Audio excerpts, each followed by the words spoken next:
I'm Brant Menswar, keynote speaker and best-selling author, here to tell you about my new keynote experience, Unbreakable Culture. In the late 15th century, Japanese shogun Ashikaga Yoshimasa sent his favorite broken tea bowl off to be repaired.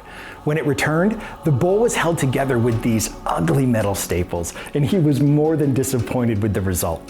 So he asked some local craftsmen to develop a new method of repair that would emphasize the beauty of the broken pieces rather than trying to hide them.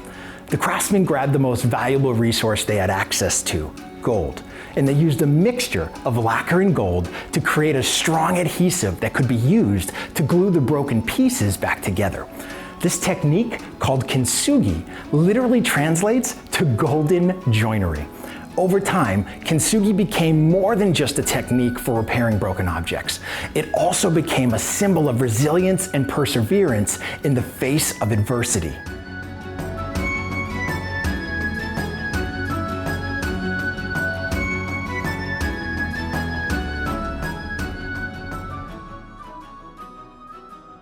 Look, if you want to become an unbreakable leader, there's really only one thing you have to accept. You're already broken. If you can accept that and stop trying to keep things at arm's length so that they won't break you, and rather focus on what's holding the brokenness together, that are deeply held personal core values. I call those our black sheep values. Those are the most valuable resource you possess.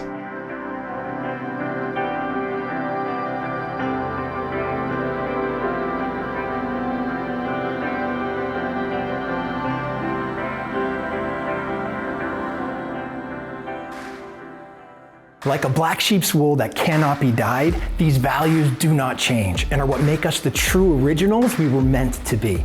They allow for unique contributions. They're what hold us together during difficult times and what allow us to connect to create an unbreakable culture. I've spent the last 3 years discovering the 5 binding values needed to create and sustain an unbreakable culture. These shared values come from more than 10,000 employees who have taken our assessment, 2.5 years worth of dedicated research, and a deep dive into the psychology of leadership at Cornell University.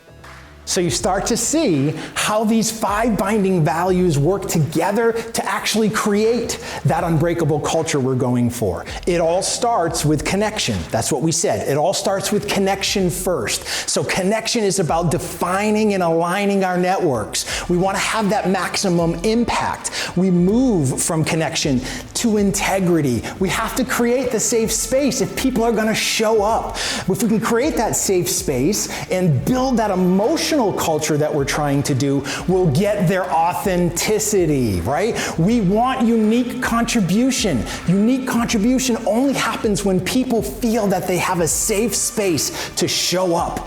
If they can do that, we start to move towards the need for personal growth. We start to set goals, not just the end goal, but process goals, right? Making sure we have some sort of feedback mechanism in place so that we start to know when we are doing well. We start to see that we are following that path of personal growth so that we stay engaged at all times. And once we get through that, we really move towards creativity. Not how creative we are, remember. This is more about creating solutions, making sure that we empower people to make decisions. We give them the authority, not just responsibility. If we can do that, they start to engage at a different level. We start to see them reach out to connect with someone else, and then the wheel begins to spin. It becomes a self-sustaining process. And that is how you build an unbreakable culture.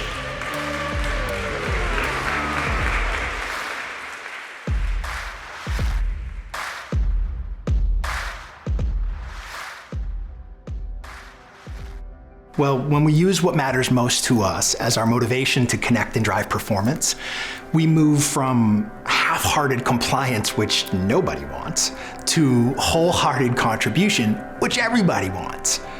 Then we have to start to build bridges. If we can build bridges between our values and our organizational values, then we can safely cross over whatever potential dangers might actually lurk below, all the while driving stronger, more dynamic connections in the process. So how do we use these 5 binding values to build an unbreakable culture?